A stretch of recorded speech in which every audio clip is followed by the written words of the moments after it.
Friends మనమైతే వేటలో ఉన్నాము. ఈ వేటలోనైతే మనం చిన్న బోటు పైన అయితే వచ్చాము, పెద్ద బోటు పైన కాదు. చిన్న బోటు పైన అయితే మనం ఏ విధంగా చేపలు పడతామో ఒకసారి చూపిస్తాను చూడండి. మా మాయ అయితే ఒక ఎర్రన అయితే కోసాడు కదా, దాన్ని అయితే తట్టి అంటారు. ఆ ఎర్రన అయితే మనం బద్దలుగా కోసుకొని అయితే మనం గేలమూలు కొడతాము.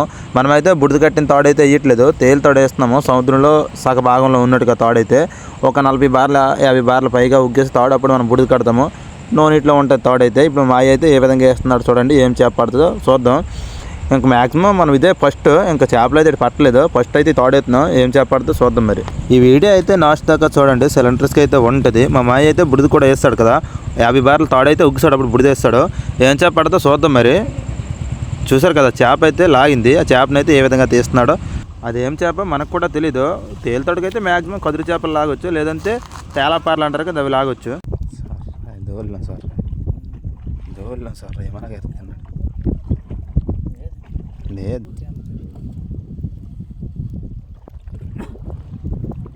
ఆ చేప వచ్చేటప్పుడు అయితే పక్కన తోడికైతే తైలేసింది. ఒకసారి చూడండి ఏ విధంగా అయింది, చూపిస్తాను నేను. చూసారు కదా, ఒకసారి చూడండి. అదైతే కదురు చేప కూడా కాదు, కొద్దిగా డిఫరెన్స్గా ఉంది. చేప అయితే పాములాగా ఉంది, కానీ పాము అయితే కాదు.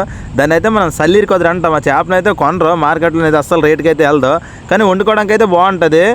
బయట వాళ్ళు అయితే తినరు, కాకపోతే మేమైతే చేపను అయితే తింటాము. వేటకెళ్ళే వాళ్ళమైతే దాంట్లో నేను ప్రమాదం పెట్టి ఉండదు, కానీ వండుకొని చాలా టేస్ట్గా ఉంటుంది. అని చూడడానికి అయితే మ్యాక్సిమం పాములాగా ఉంది. ఒకసారి చూడండి ఏ విధంగా ఉందో, అది ప్రాణంతోనే ఉంది. ఇప్పుడే పడ్డది కదా మన తాడుకు. మా మాయ అయితే ఏ విధంగా పట్టుకున్నాడో చేపను ఒకసారి చూడండి, డోర్లో వేసేస్తాడు. ఓకేనా, మన వీడియో నచ్చినట్టుకుంటే మన ఛానల్ లైక్ చేసి సబ్స్క్రైబ్ చేసుకోండి.